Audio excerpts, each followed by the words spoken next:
Hey, what's up, guys? We're doing a deck profile on Charlotte Katakuri. So this deck is really strong next set. I would probably say it's like a top 5 deck going in next set. Has really good matchups against probably decks like Whitebeard. Really good against Ace because it guaranteed burns life. It's really solid going into the meta and just looks really solid overall. So, and what would you say is the gimmick of the deck? So the gimmick of the deck is basically that you're playing pretty passive for the first few turns of the game, just basically summoning whatever you can on curve for the first few turns. Whenever you get to turn 3, you're basically just summoning whatever 4-drop you can and just trying to stack life. Your life, generally speaking, because it's more consistent to stack your own life since you have a lot of triggers. Sounds good. And on turns 4 and 5, you're just trying to spam monsters like Lin, Katakuri, and then this. And this card right here, the 10-drop. Yeah, the boss monster of the deck. This card right here, you guys, is literally a boss monster like none other.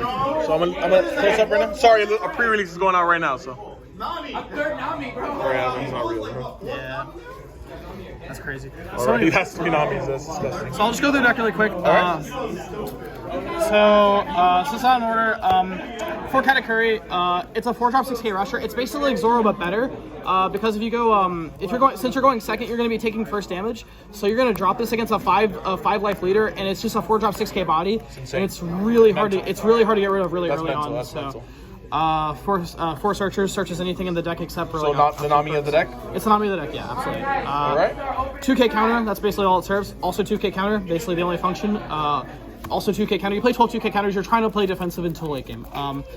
Because you want to survive for your big drops. Really good card. It's a free blocker off the life. You can stack it with Katakuri, and it's just obviously a very solid card. You also don't really have much else to do on turn 3. Parasparrow, really good card. Yeah, my pack's over here. Yeah, for Parasparrow, really good card. It's a 3-drop 5k floater. It's a nice body, and you get it free off the life. You just have to pay. Yeah, 3/5's always solid. 3/5 always solid. You get it free off the life. This card's insane. Cracker. Basically, you can leverage early game and not attack their life, and it stays 6k on your turn if you have a Dawn on it, and it has double attack. It's really statted, and it has 1k counter. This card is ridiculous. Another free body. That's basically the reason you play this card. You don't play it for any other reason. It's just a free body off the life. This is just a big body. No other reason you play Opera. Just really solid. 4/6. Yeah. So your turn 2 is really good. You have all these 3-drops, 4-drops. Really good turn 2. It has a lot of components that meta decks want to have. Like even for vanilla, you want to have a nice 4/6 vanilla, good amount of blockers, good amount of. The only issue this deck has is it's not the best on turn 3, but you could make it work for sure. Yeah. 2 Linen, a lot of people play 3 of this card, but 2 of this card is really good because this card, you don't really want your opponent to have the choice of like what they want, because if they trash their own life, that means they're just going to go for game next turn, but you still need it because it's one of the only boss monsters you have. And since we're running out of room over here, 3 Katakuri, card's really good. I usually use it to stack my own life. I'll usually put a Brule back to the top, that way you have more you have more livage and all that stuff. It also gets rid of any boss monster essentially, except for like Whitebeard and Shanks and a few others. And this is insane. This card is ridiculous. Yeah, no, this is the key of the deck. Yeah, the main reason you're playing this deck is because this, and because of the leader itself, which the leader's insane. This card is really good. This card is insane. This card is the safest card in the game by a mile. This card gives you protection while also putting your opponent on a clock, because by the time you're on a 10 Dawn, you get a 12k body. They're going to be at like 1 or 2 life at minimum, or then you gain your life. And then you gain a life. A lot of the time they're even going to be at 0 life, and it's just really big body. And then Okiku Sovereignty, and I do not know where the other. Oh yeah, right there. And a Thunderbolt. So 1 Thunderbolt.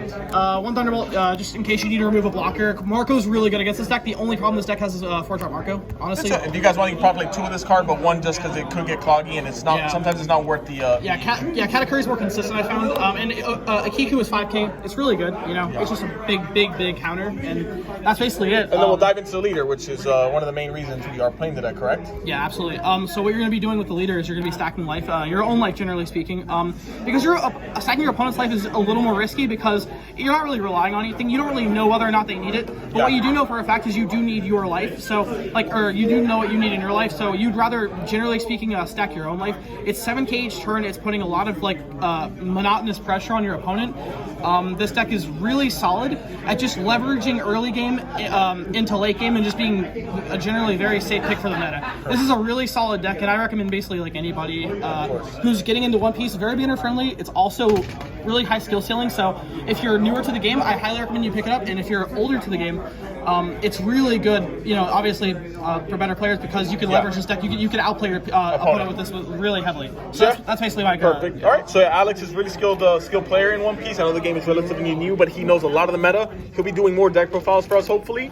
And like I said, we will be giving you guys more content. Please like and subscribe.